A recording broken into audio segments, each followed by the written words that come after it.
Benim canımsan, sen benim damardan akan kanımsan, sen benim sağ elim.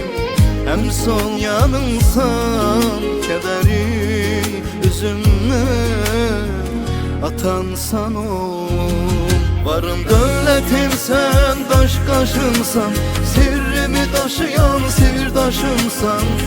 Hem atam hem de ki kardeşimsan, yıkılsam elimden tutanımsan. Varım dövletim sen, taş kaşımsan, sirrimi taşıyan sirdaşımsan. Hem atam hem de ki kardeşimsan, yıkılsam elimden tutanımsan oğlum. Oğlum, oğlum, şanımsan oğlum. Sen beni yaşadın, canımsan oğlum. Oğlum, oğlum, şanımsan oğlum. Sen beni yaşadın, canımsan oğlum.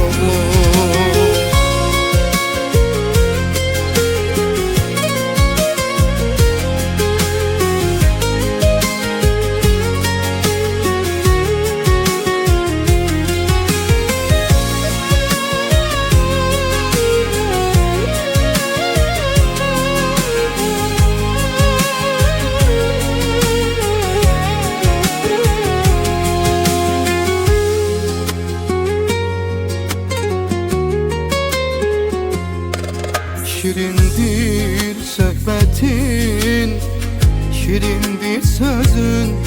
Etrafa nur saçır parlayan gözün. Belki de hissedir, bilirsen özün. Ömrüme güzellik katansan oğlum.